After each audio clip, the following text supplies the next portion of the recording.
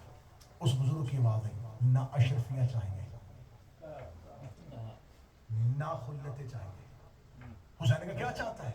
اس نے کہا آج جو مانگیں گے تو وہ دے گا. تھوڑی دیر کے لیے اکبر میرے ہاتھ ہوگا. مانگنے والے بھی پھر اپنے اپنے مزاج کے مطابق مانگتے ہیں. جن کو اشرفیاں عزیز تھیں وہ درہم و دینار دے گا. جن کو چادریں عزیز تھیں وہ چادریں دے گا. اس زائر نے کہا نہ اشرفیاں نہ چادر اکبر دے. جب کر اکبر دے حسین نے دیکھا اچھا خضر ہے. کہتے ہیں جو سن رہے ہیں شہزادہ خضر نبی. کیونکہ حسین ہر گود میں اکبر دیکھ بھی نہیں سکتے. اکبر وقت کا محمد تھا. محمد کو اٹھانے کے لیے بھی ہاتھوں کا معصوم ہونا ضروری ہے. خضر کے ہاتھوں میں اکبر کو رکھا. جناب خضر نے ایک قصیدہ پڑھا وہیں پہ کھڑے ہو کے جو آج بھی کتابوں میں لکھا ہوا ہے. میں اس قصیدے کے 22 اشعار ہیں پورے نہیں پڑھ سکتا. پہلا شعر پڑھ دیتا ہوں. اس نے جو ہی اکبر کا چہرہ دیکھا خضر کی آواز آئی تیرا جمال بھی محمد والا تیرا کمال بھی محمد والا. میں تیرا چہرہ دیکھ کے بتا سکتا ہوں اگر فرشتوں نے تجھے دیکھا ہوتا تو پتہ نہیں آدم کو سجدہ کیوں کرتے.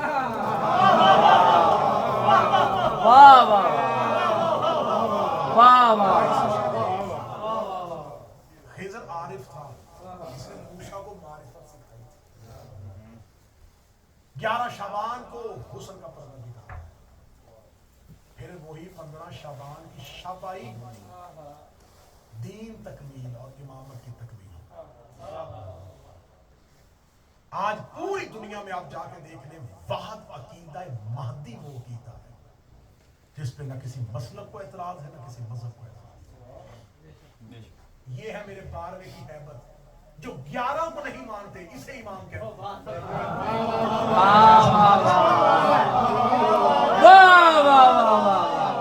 آپ کسی مولوی کی زبان سے سنیں جب بھی وہ سرکار ولی اللہ صلی اللہ علیہ وسلم کا نام لے گا وہ کبھی حضرت مہدی نہیں کہے گا امام. یہ ہے 12ویں کی حیبت. علی کی تلوار سے نہیں مانے 12ویں کی ذوالفقار سے ڈرے ہوئے. اس مولا کے نام کے ساتھ کوئی بھی غیر شیعہ بھی. میں کبھی یہ نہیں کہا کہ شیعہ فرقے کے علاوہ کیوں. میں نے ہمیشہ عقیدہ اور میں نے اپنی نسلوں کو اور اپنے بھائیوں کو اور اپنے بچوں کو ہمیشہ ممبر سے بتایا شیعہ فرقہ نہیں شیعہ مذہب ہے. فرقے وہ ہیں جو شیعہ سے کٹے. شیعہ عین مذہب ہے. شیعہ وہی مذہب ہے جو اسلام ہے. اسلام کے فرقے کا نام شیعت نہیں.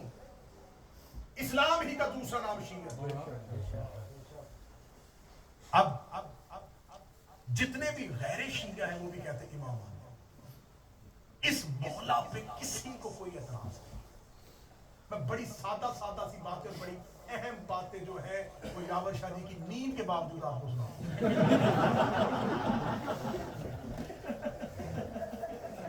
کیونکہ یہ ہم تن گوش ہوتے ہیں جب ببر جعفری پڑھتے ہیں.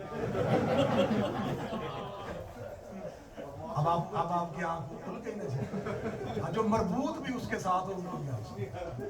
اب سنیے میں بالکل اہم باتیں بس گوش گزار کروں گا اور بڑی جلدی میں یہیں پہ نتیجہ دینے لگا ہوں. میرا دل تھا مجھے ناصر بھائی نے کہا تھا کہ آپ ایک ایک کر کے مکمل سارے کے سارے جشن تھوڑے ضرور سنائیے گا.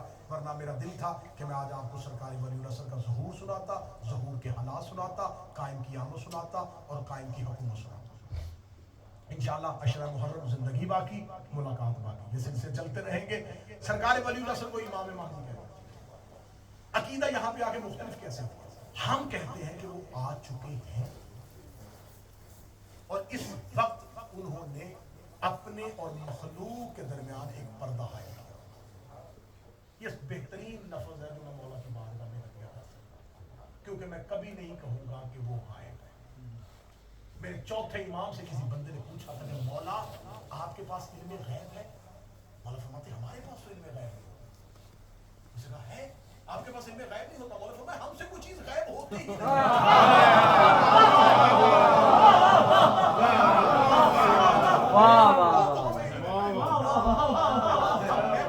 مجھے نہیں پتا اس دیوار کے پیچھے, لیکن امام خبر جانتے ہیں کہ تو پھر امام سے بات. امام غیب نہیں ہے. غیبت ولی العصر پہ نہیں ہے، مخلوق کی نظروں پہ۔ بہت دیر پہلے ایک جھگڑا شروع ہوا تھا کہ جی آل محمد کے ساتھ کیا لفظ کہنا چاہیے، درود سارے حضرات مل کے بلند آواز سے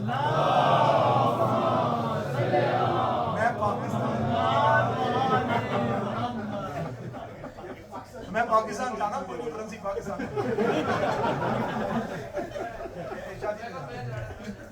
میں ان سے پاؤنڈ چینج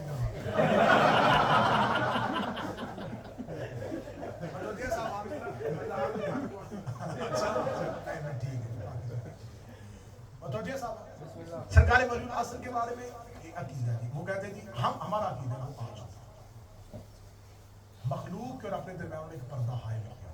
میں لفظ کہنے لگا تھا جی کہ بہت دیر پہلے شیعہ ممبر پہ ایک جھگڑا شروع ہوا تھا کہ ان کے نام کے ساتھ ولادت کہنا چاہیے، ظہور کہنا چاہیے، رسول کہنا چاہیے۔ ابھی تک یہ جھگڑا تھا، کوئی کہتا جی ولادت، کوئی کہتا ظہور، کوئی کہتا رسول۔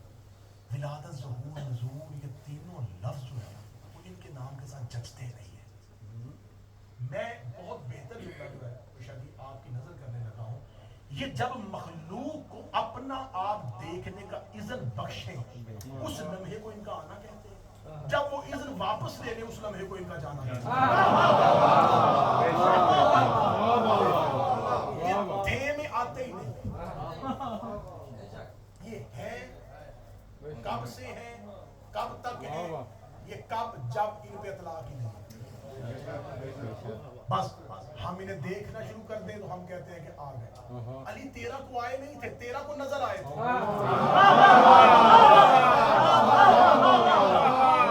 تین شعبان کو آئے نہیں تھے، 3 شعبان کو نظر آئے۔ چاند چھپ بھی جائے تو یہ نہیں کہنا کہ ہے نہیں۔ پہلی کا چاند بعید ہوتا ہے، کسی کو نظر آتا ہے کسی کو نہیں آتا، لیکن جب 14ویں پہ آتا ہے پھر پورا مکمل ہو گیا آتا ہے۔ اس لیے علی پہلی کا چاند ہے، کسی نے مانا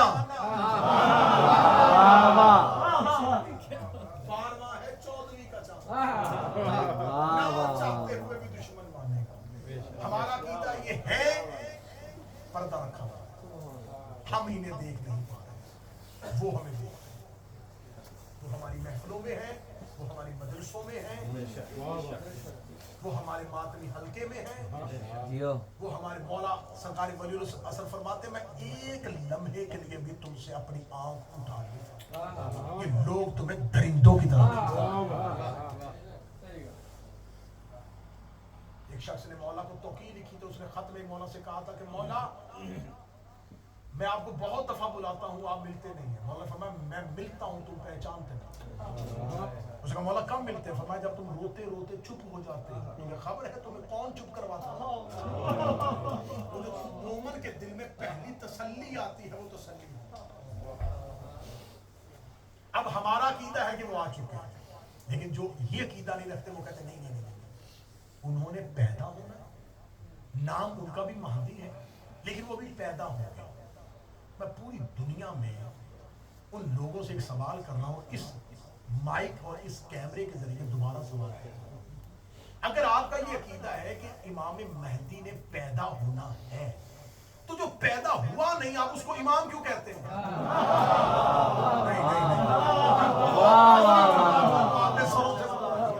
جب وہ پیدا ہی نہیں ہوا تو آپ نے اسے امام کیوں کہہ دیا؟ اس کا مطلب آپ اندر سے مان گئے کہ امام دنیا میں نہ آ کے بھی امام ہوتا ہے، تو 12واں آنے سے پہلے امام ہو گیا، علی آنے سے پہلے امام کیوں نہیں ہو سکتا؟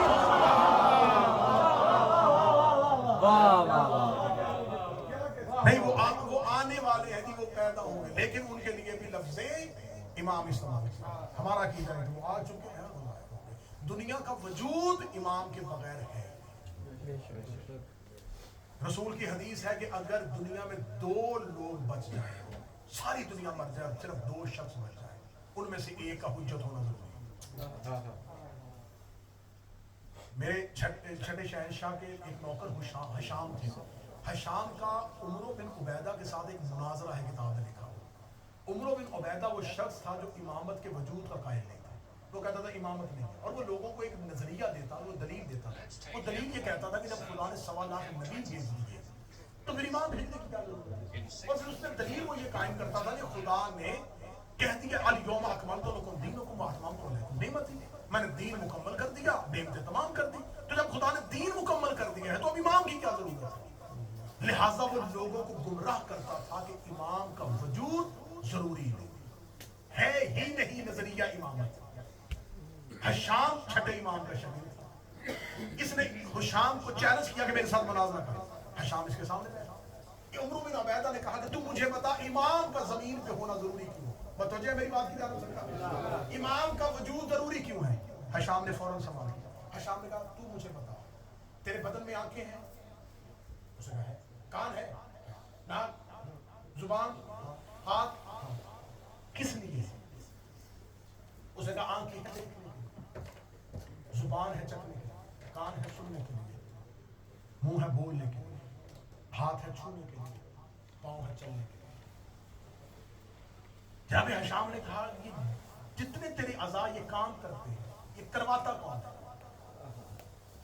اس نے کہا میرا دل چاہتا ہے بولوں تو میں بولوں، میرا دل چاہتا ہے دیکھوں تو میں دیکھتا ہوں، میرا دل چاہتا ہے کھاؤں تو میں کھاتا ہوں، میرا دل چاہتا ہے چلوں تو میں چلتا ہوں۔ جناب حشام نے کہا کہ جب تیرے اعضاء ہر کام اپنی مرضی سے کر سکتے ہیں تو یہ سب کچھ دل کی مرضی سے کیوں کرتے ہیں؟ اس نے کہا اس لیے کہ دل میرے بدن کا حاکم ہے۔ جناب حشام نے کہا اتنا سا بدن بغیر حاکم کے نہیں چل رہا،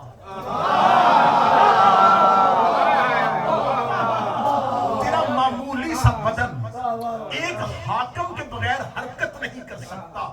تیری آنکھ دل کے بغیر حرکت نہیں کرتی، تیری زبان دل کے بغیر حرکت نہیں کرتی، تیرا ہاتھ دل کے بغیر حرکت نہیں کرتا۔ تو مجھے بتا یہ سورج امام کے بغیر چمک کیسے سکتا ہے؟ یہ چاند امام کے بغیر چمک کیسے ہو سکتا ہے؟ یہ زمین امام کے بغیر اناج کیسے دے سکتی ہے؟ یہ بادل امام کے بغیر بارش کیسے برسا سکتا ہے؟ جناب حشام نے کہا جب خدا نے تیرے بدن پہ تیرے دل کو حاکم بنایا ہے اسی خدا نے کائنات پہ امام کو حاکم بنایا ہے۔ حشام کا کہنا تھا، عمرو بن عبیدہ پریشان ہو گیا، اس کے پاس سوائے شکست ماننے کے کچھ نہ تھا، وہ حشام کے سامنے سے شرمندہ ہو کے چلا۔ حشام چیختا ہوا سیدھا مولا جعفر صادق کی بارگاہ میں گیا، کہنے لگا مولا آج آپ کے دشمن نے مجھے مناظرے کے لیے بلایا تھا، مولا میں نے اسے ایسا دلدان شکن جواب دیا، اس کے پاس سوائے فرار کے کوئی رستہ نہیں تھا۔ امام نے فرمایا حشام اب تو ہمیں بتا تو نے یہ جواب کس سے سنا تھا، تو نے یہ جواب کہاں سے پڑھا تھا؟ حشام کہتا پھر تیری امامت کی قسم ہے نہ کسی کتاب سے پڑھا تھا نہ یہ کان نے پہلے سنا تھا، جو ہی اس نے مجھ پہ سوال کیا میں نے آنکھیں بند کر کے تجھے پکارا تھا، میں نے آنکھیں بند کر کے تجھے پکارا۔ امام نے کہا پھر مجھے قسم ہے اس اللہ کی جس نے مجھے امام منصوص کر کے بھیجا ہے، جو ہی تو نے مجھے پکارا روح القدس نے یہ جواب تیری زبان پہ بالکل ویسے ہی رکھ دیا جیسے توریت میں اللہ نے توحید کے منکروں کے لیے رکھا۔ وجود امام ضروری ہے، امام کے وجود کے بغیر کائنات کا نظام چل ہی نہیں سکتا۔ آج زمین موجود ہے تو اس کے لیے کسی امام کا ہونا ضروری ہے، آج زمین موجود ہے تو اس کے لیے کہ آقم اور کسی مولا کا ہونا ضروری ہے۔ ہمارا یقین محکم ہے، ہمارے ولی العصر زمانے پہ موجود ہے اور وہ نظام کائنات کو چلا رہے ہیں۔ ہاں یہ نظام کائنات، سورج اپنے وقت پہ طلوع ہو رہا ہے، چاند اپنے وقت پہ جا رہا ہے، یہ سارا نظام چل رہا ہے تو امام کے ہونے کی وجہ سے۔ اب میں بڑی جلدی سے یہ جملہ بتانے لگا ہوں، جب امام زمین پہ موجود ہے تو شیعوں کو یہ عقیدہ کیوں دے دیا گیا کہ وہ موجود ہیں لیکن تم ان تک پہنچ نہیں سکتے؟ یہ بالکل وہ عقیدہ ہے جو آپ کو امام سے غافل کرے گا۔ اگر آپ سے کہا جائے کہ آپ دعا مانگتے ہیں تو قبول کون کرتا ہے؟ امام۔ تو جو قبول کرتا ہے اس تک پہنچا کیوں نہیں جا سکتا؟ ہم نیبہ شمال میں عریضے لکھتے ہیں نا، تو ایک بندے نے مجھ میں سوال کیا تھا کہ آپ اپنے مولا کو خط لکھتے ہیں، تو وہ اس نے مذاق میں کہا جب تم خط لکھتے ہو تو کبھی خط کا جواب بھی آیا ہے؟ میں نے کہا ہم خط میں خیریت نہیں پوچھتے مولا سے، ہم خط میں حاجت لکھتے ہیں، جب حاجت پوری ہو جاتی ہے تو جواب مل جاتا ہے۔ ہم نے اپنے دل کی حاجت کاغذ پہ لکھ کے لہروں کے حوالے کی، جب وہ حاجت پوری ہوگی تو یقیناً ہمارے امام تک پہنچی ہے۔ اب ایک میں اپنی قوم کے بچوں کو ایک دوسرا جواب دے دوں، وہ سوال یہ کیا کرتا نہیں شیعوں کا امام ہے تو پھر کیا ضرورت ہے کہ وہ ہو اور نظر نہ آئے؟ جو چیز ہو وہ نظر کیوں نہیں آتی؟ یہ بالکل ویسے ہی سوال ہے جیسے مکہ کے مشرکوں نے محمد سے کہا تھا اللہ ہے تو نظر کیوں نہیں آتا؟ اب کہتے ہیں جی وہ ہے تو نظر کیوں نہیں آتا؟ وہ نظر کیوں نہیں آتا میں بتا دیتا ہوں. اہل سنت کتابوں میں لکھا ہے جب نبی نے مدینہ سے ہجرت کی تو رسول نے رستے میں ایک غار میں توقف کیا تھا. ایک غار میں رکے تھے جسے غار ثور بولتے ہیں. اس غار ثور میں نبی رکے تھے. اس غار میں نبی گئے. نبی اس غار کے اندر گئے. یا تعاقب کرتے کرتے مکہ کے مشرق غار کے دہانے پہ پہنچے. جو ہی وہ غار کے دہانے پہ پہنچے تو انہوں نے دیکھا کہ وہاں پر ایک بیری کا درخت ہے, وہاں پر مکڑی کا جالا ہے اور کبوتری کے انڈے ہیں. وہ واپس چلے گئے. کس بات پہ چلے گئے؟ انہیں یقین ہو گیا یہاں کوئی نہیں ہو سکتا, کیونکہ 3 ایسے پردے اللہ نے حائل کر دیے تھے. 3 پردوں میں وقت کا محمد بیٹھا تھا اور مشرکوں کو نظر نہیں آیا.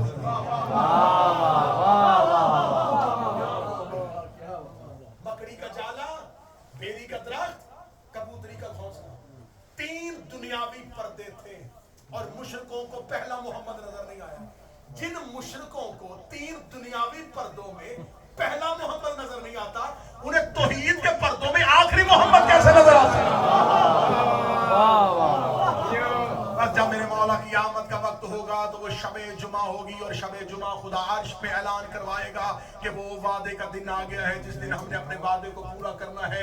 عرش پہ اعلان کیا جائے گا اور خدا آسمان سے ملائکہ کی ایک صف کو اتارے گا, ملائکہ کی ایک فوج کو اتارے گا. پہلا 70,000 فرشتوں کی تعداد عرش سے چلتی ہوئی خانہ کعبہ کے قریب اترے گی. ادھر سے وہ 70,000 فرشتے جو حسین کی نصرت کے لیے آئے تھے اور واپس خدا نے انہیں عرش پہ نہیں بلایا اور وہ کربلا ذریعے حسین پہ بیٹھے ہوئے ہیں, وہ تلواریں نکال کے مکہ کی جانب چلنا شروع ہو جائیں گے. ادھر سے 4 نبی عیسیٰ, الیاس اور خضر ادریس جو ہے وہ مکہ کے تعاقب میں چلیں گے. ادھر سے اصحاب کہف اپنے غار سے اٹھیں گے. 7 گھوڑے ان کے دروازے پہ کھڑے ہوئے ہوں گے. وہ تلواریں نکال کے 7 گھوڑوں پہ بیٹھ کے گئے لبیک یا مہدی کہتے ہوئے مکہ کی حدود کی جانب بڑھیں گے. ادھر عالم کیا ہوگا؟ یا مکہ کے پشت کی جانب سے ایک شخص ہے جس کے سر پہ محمد والا امامہ ہوگا, جس کے کاندھے پہ علی والی عبا ہوگی, جس کے چہرے پہ حسن کا حسن ہوگا, جس کے ماتھے پہ حسین کی قریبی ہوگی, جس کے سجدے کا نشان سجاد جیسا ہوگا, جس کی زبان کا حلم باقر جیسا ہوگا, جس کی صداقت جعفر جیسی ہوگی, جس کی ادا کاظم جیسی ہوگی, جس کے چہرے پہ رضا رضا جیسی ہوگی,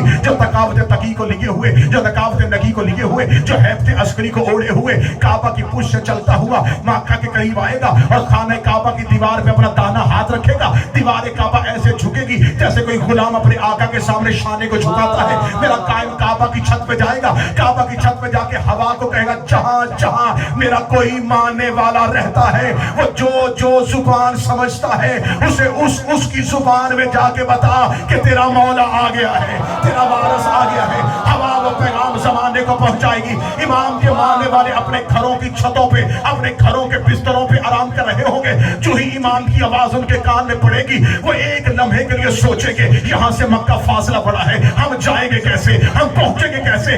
ابھی ذہن میں خیال کریں گے یا مولا انہیں طاقت دیں گے. ان کا پہلا قدم گھر میں ہوگا, دوسرا کعبہ کی حدود میں چلا جائے گا. وہ امام کے سامنے اپنے آپ کو پائیں گے. ادھر سے 313 وہ اصحاب جو حسین کے 12ویں بیٹے کے ساتھ, آخری بیٹے کے ساتھ منسوب ہیں, وہ حدود مکہ میں داخل ہونا شروع ہو جائیں گے. میرا قائم کے لیے مرتجز کو لایا جائے گا. میرا قائم مرتجز پہ سوار ہوگا, علی کے ذوالفقار کو نکالے گا. مدینے سے انتقام کو شروع کرتا ہوا, مکہ کی گلیوں سے انتقام کو لیتا ہوا, دیوار کعبہ کو گراتا ہوا, مسجد نبوی کو تعمیر کرتا ہوا وادی بیضا کے قریب آئے گا. جو ہی وادی بیضا کے قریب آئے گا ادھر سے شیطان اپنا بہت بڑا لشکر لے کے دجالی طاقتوں کے ساتھ, پوری کے پوری طاقت کے ساتھ مہدی کا رستہ روکنے کے لیے مکہ اور نجف کے درمیان وادی بیضا کے صحرا میں قائم کا رستہ روکے گا. گمسان کی جنگ ہوگی, تلواروں سے تلواریں, نیزوں سے نیزے ٹکرا رہے ہوں گے.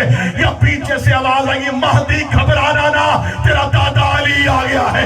یا علی اپنی تلوار کو سر سے اڑاتے ہوئے, اپنے ذوالجناح کو دوڑاتے ہوئے, اپنے گھوڑے کی رفتار کو تیز کرتے ہوئے آ کے شیطان کے سینے پہ نیزہ ماریں گے اور نیزہ مار کے کہیں گے چال حق کا سحق الباطل ان الباطل کانا زہوقا.